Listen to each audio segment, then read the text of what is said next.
So the Kingdom of Bhutan, situated on the ceiling of the world in the high Himalaya, is a fascinating place for many different reasons. Firstly, it has what is probably the highest unclimbed peak in the world, Gangkhar-Puinam, which is 23,000 feet above sea level. Also, all the buildings in this extraordinary historic country have to follow a traditional historic design. No modern architecture is allowed into the country. There is also the fact that there is a constant mythology and discussions of the enigmatic Yeti, or abominable snowman, a mythological ape-like creature who is still believed by many to roam the mountains around there. Now, all of this might be very interesting, but it's not the reason why I'm talking to you about Bhutan in this assembly.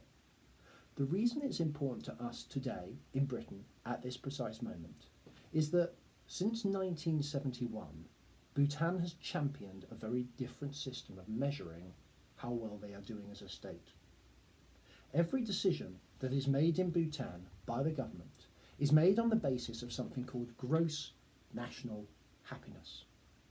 In other words, how much that decision the government is making will impact upon the spiritual, the physical, the social, the environmental well-being of its population. Their government basically decides everything that they do on the basis of how happy it will make its people.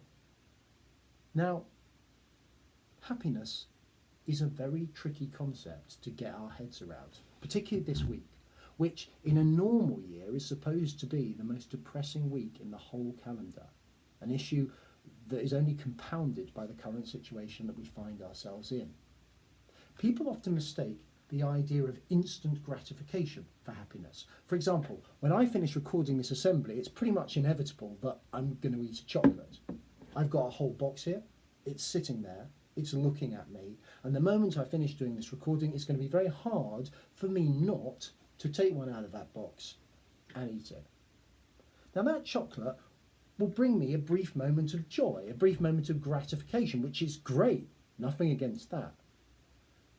But that's different to long-term, lasting happiness. That is a far more complex thing to achieve.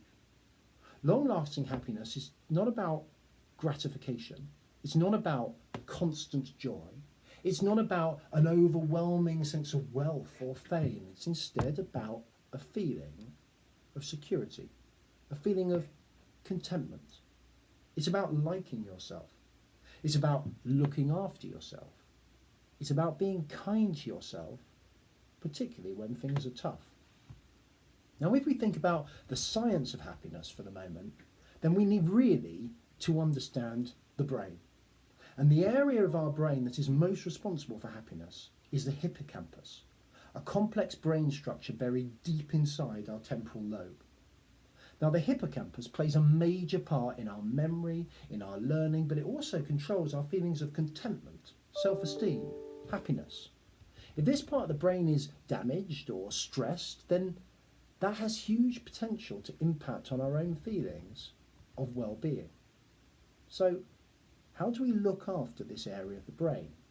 Well, my chocolate that I'm still looking forward to will stimulate my brain. It will create pleasure sensors and it will have a positive impact, but not over the long term. It will have little real positive long-term impact on my hippocampus and overall feeling of well-being. It's other factors that do that. Sleep, for example, is absolutely vital to our brains, and scientists are starting to understand more and more the absolute necessity for sleep, particularly for teenagers. Now, you teenagers need a lot of sleep. Are you getting enough at the moment to allow your brain to process memories, to allow your brain to develop, to allow your brain to repair itself to face the next day? If you are going to be happy, if you are going to be contented, then getting good quality sleep for enough hours really matters. Good diet is also key. If we're eating the right things, then all of our body is going to benefit from us. It gives us a real sense of physical well-being that our brain responds to, in the same way as our brain responds to exercise. It creates endorphins in our brain that make us feel happy and that are going to have a long-term impact on the way in which our brain is operating. So in other words, if we're going to look after our mental health, If we're going to look after our own sense of happiness, then it's actually very similar to looking after our physical health. We should eat well. We should sleep well. We should do exercise. But happiness has more to it than that. We, as humans, are social creatures. We crave the love and attention of our fellow man, and this lockdown and the last few months have removed many opportunities for that contact. That can be devastating. But we can still speak to people online. We can still reach out to our friends. We can still talk to the people we love and the people that matter to us. That is important.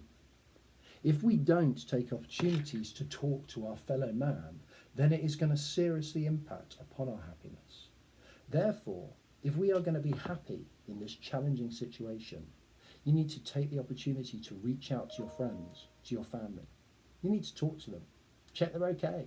Tell them stories about what's going on in your life. Listen to stories about them. Ask them questions. And keep developing those human relationships that are so important to our well-being. Happiness is also often linked to that sense of altruism, that idea of satisfaction that comes from working with others. Now, during the last lockdown, it was extraordinarily inspiring to me and the other members of the school when we saw all the amazing things that you students did on a day-to-day basis. We set up this idea of being more first, and my goodness, you were. Those of you that were making PPE, delivering parcels, ringing people that you were concerned about, get in touch with us about them. You were more first, and you will be as this period continues. It is really important that that sense of altruism continues in you as you do good deeds for other people. And that may be as simple as laying the table for the family for a meal. That sense of altruism develops a sense of happiness and contentment in your mind. Doing good things for others helps you to feel better about yourself. And finally, and perhaps inevitably as a school teacher, I'm going to say this, doing your work matters. Now, we're not aiming to put extraordinary pressure on you at this time. We completely understand the extraordinary period that we are living through. However, it does need to be noted that there is a sense of contentment and happiness in doing work, in getting a good job done. Have you ever felt that wonderful sense of satisfaction or contentment when you work your way through a problem in science or maths or whatever, and after a process of thinking and going through it, you then get it right? That sense of contentment is real happiness.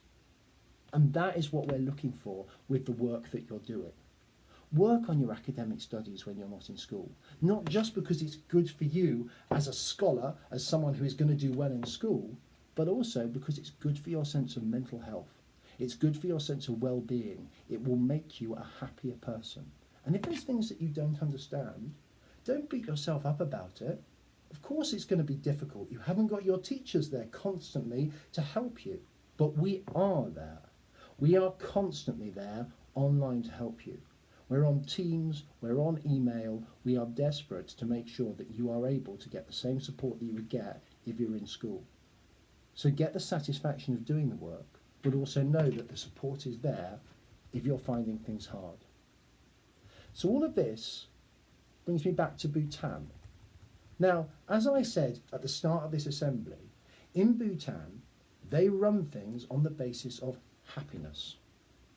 It is important now that we make the decision to run our own lives with a similar philosophy to the Bhutanese government. Our happiness, our contentment matters, particularly in the situation that we currently find ourselves in. We need to be kind to ourselves in the current lockdown. We need to be kind to others and those around us. Look after yourself, all of you, and we cannot wait to see you back in school when eventually that is allowed. All the best to all of you.